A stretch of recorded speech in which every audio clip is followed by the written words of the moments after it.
Now, in today's show, we're going back to the basics, basic food that is. At a rapidly increasing rate, people are choosing to eat foods that are grown locally, with the belief that eating whole foods is better than over-processed diet foods. Now, by caring more about food labeling and additives, consumers are valuing whole food diets. Now, this can have a positive sustainability impact when it's paired with eating these in the seasons and minimizing food waste. Now, one local success story is that of From the Farmer, a Washington, D.C.-based startup that delivers fresh and local produce to its subscribers. Now, with their shared passion for food and how it brings people together, co-founders Jason Lundberg and Nick Phelps created the company in 2010. Their goal, to create a company that helps farmers and food makers increase their bottom lines, changing the local economy from the ground up. Now, with over 40 local employees, Farmer has made almost 500,000 deliveries over the past 5 years. Now, I had the chance to visit their facilities and speak with Jason Lundberg. I began by asking him why he believes we should all be eating and buying locally.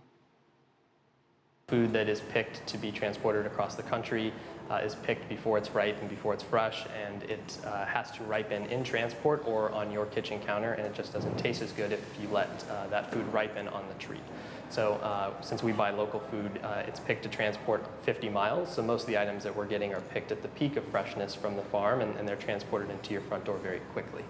There are two other ancillary benefits to buying local food, and you know, some of them are more apparent than others. Obviously, you're supporting a local economy, so putting jobs both with us From the Farmer, as well as our farmers, our vendors, and our suppliers. We're creating a local infrastructure and a local economy. And third, local food is also healthier for you.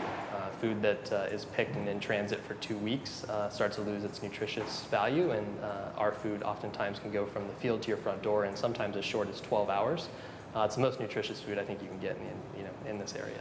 What are some of the main concerns that people don't really think about when they think about local versus food coming from a long way away? It's probably not the most popular answer, but not always is local food, and that's something that we've come to realize as we've kind of grown the business, less of an impact on the environment than food that comes from further away. And some of that, obviously, and the reason why we see continuing to grow our business is really important, is if we send a truck 50 miles and come back with 10% of that truck full, we're spreading probably more of a footprint than if we traveled 200 miles with a truck full of tomatoes that was a 52-foot truck. That said, there are certainly some other advantages on distribution. Is instead of a bunch of folks either driving to the farmer's market or driving to the grocery store themselves in their car, we're doing delivery routes where we're very, very efficient, and we could make 50 or 100 or 200 deliveries in 20 or 30 miles. Which is what some people would drive themselves to the local Costco or to Whole Foods or wherever it is they're going. So local food in and of itself is not always the most environmentally friendly in terms of the transportation on the inbound, but it definitely is on the outbound in the way that we distribute. And as we've been able to grow, thankfully now most of our trucks are always full both ways, and that's really where we do the best work to reduce our footprint. And what sort of response have you seen in terms of that impact from the local community and from the farming community also? We've seen great response. I think we've been able to help. We have some success stories with some of our farmers where they've been able to go and purchase land nearby to increase their production to service us and to service other customers like us. And they've been able to do that because we're consistent every single week. Rain, snow, sun, shine, we're there to buy because we have this group of consumers that we deliver to, that the weather doesn't matter. So that's really, one kind of success story. We've also seen a number of others where we've had farmers who have been able to aggregate for us within their own communities. So they then become kind of a hub and spoke model, and it allows their entire community to have an access to a new market. That's something that they wouldn't have without the breadth of what we do and the customers we have that support what we do every day. And have you noticed any changes in community farming with companies like yours coming up? Absolutely. I think the farmers are more interested in growing items that consumers want to eat every single day.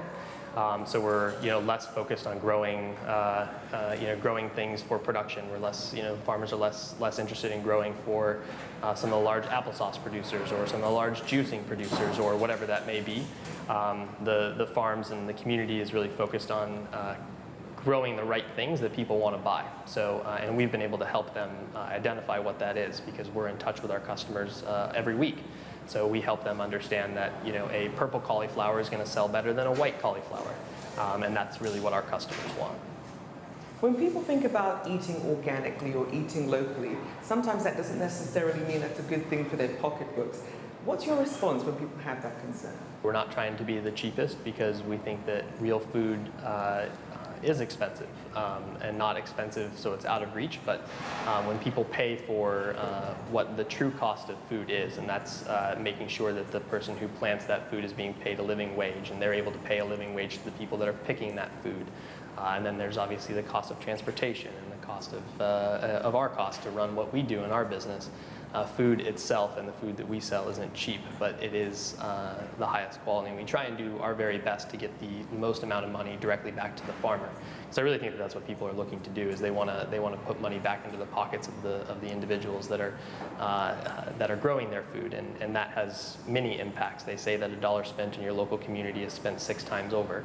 Because that farmer's paying his farm workers, who are then going to the local deli, who are buying food, and they're paying their workers. And so, you know, local food is not cheap in the, you know, pocketbook sense, but it is something that when folks prioritize and then they see the quality of what we do, and they see things that don't spoil as quickly because it's picked at the right time, and then there's a number of other benefits. But I think that we want to be a part of shifting the conversation and making folks aware that food itself is more expensive than probably we've been led to believe it is today.